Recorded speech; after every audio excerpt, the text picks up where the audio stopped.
book as Miss Universe. Yes, actually last year in the 2018 was a year full of new things in my life.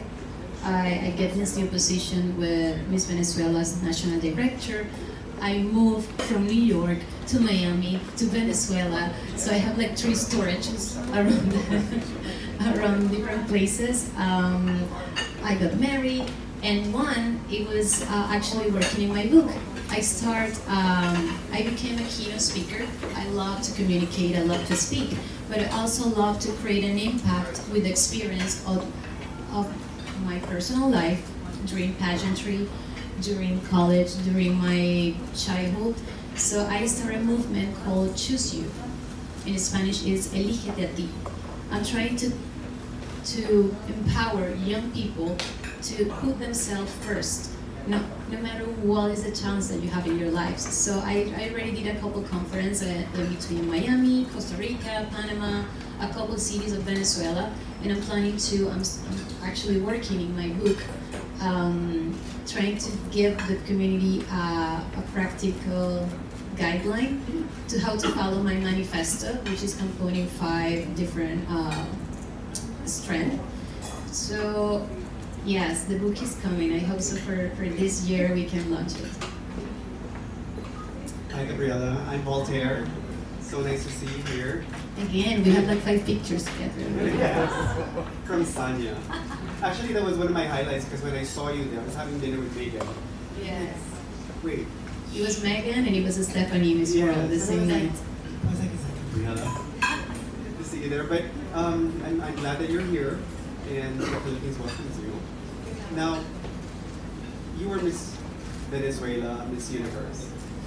Which is more difficult and how different is it to be Miss Venezuela, Miss Universe, and now the national director? I think it's a kind of even more responsibility because I was responsible of myself by that moment, so I can kind of control or own my actions, my words, my performance. It was about me in that moment and representing my country.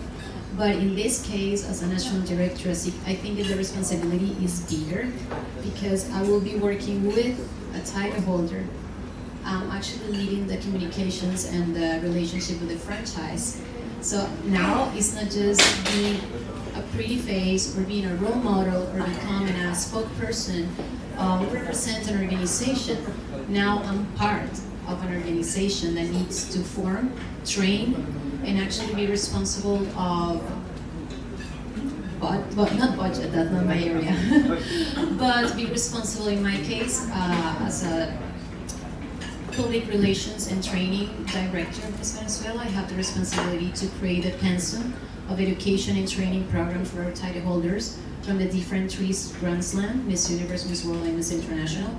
I have the responsibility to create the education program and the training for the contestants back in Venezuela to compete for Miss Venezuela, doing all the follow-up for the training for the international competitions, leading the communications with all the franchise, which is not easy. Each one have a different aspirations. So the responsibility, I think, is bigger because I have not just one country with higher expectations. I have countries like the Philippines, like US, like another countries for South America and Latin America. They have the eyes in Venezuela. And this is a year of learning, so I'm hoping to continue to learn from the good things, from the bad things, and do my best.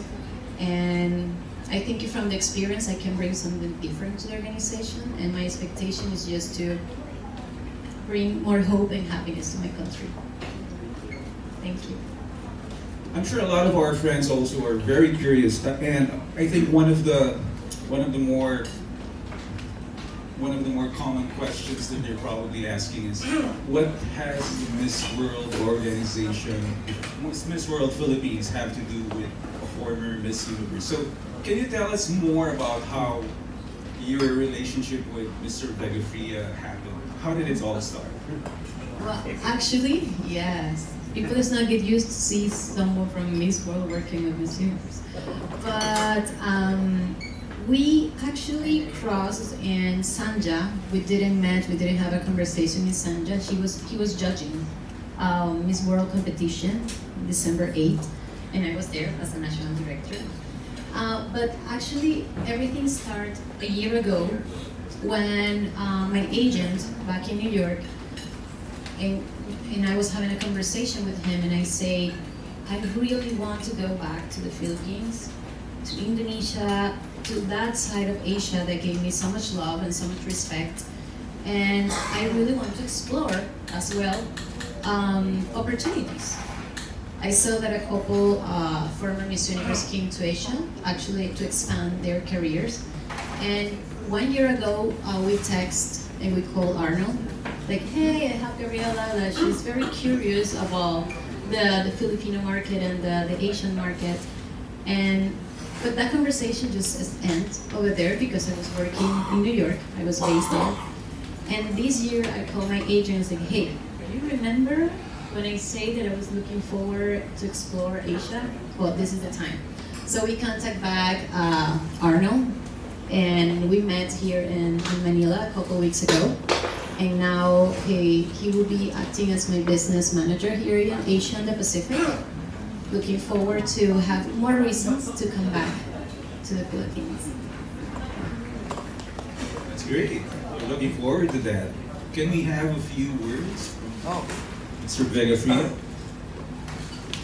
Of course, it's my pleasure to work with, of course, the Miss Universe, Gabriela. Like what you said, she said, we have a communication since last year through to her agent in New York and in Miami. And I'm trying to, my vision now is not only the local artists that I want to handle, I want to handle also the international artists. So Gabriela's project is not only in the Philippines but also in Asia as well. So we're trying to explore more projects, but fortunately in the Philippines she got 2 to 4 endorsement coming. She'll start next week the pictorials and the shoot of her commercial.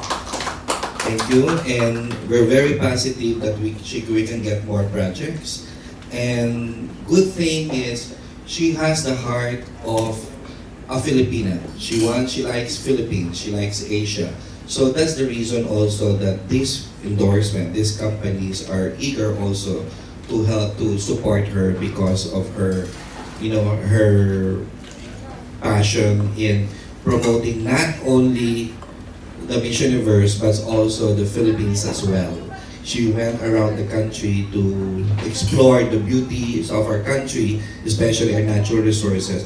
So that's one also of the campaign that she will do for Gabriela.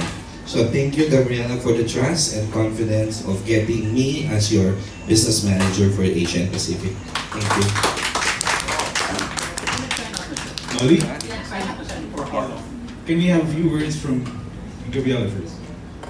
Just want to complete what Arnold said. On that visit to Palawan, to Coron, actually had the chance to explore the beauty of the Philippines, because in 2014 it was not tourist oriented.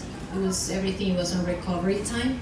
So this time I say, I need to see all the beautiful beaches. So we went to Coron and actually we explored for 3-4 days all the lagoons, all the white sand beaches, and we had a beautiful time there. So after that, we came back to Manila. We went to the Mine Museum, the Ayala Museum, the National Historic Anthropology Museum, the National Museum of History. So I had the opportunity not just to see, but to learn more from your culture and all the similarities that we can have. So love that you can mix Spanish too. We do hope that you consider the Philippines your second home from here on. I hope so. If you see that the globe, we're like behind. Same, but we're on the other side of the world. Molly?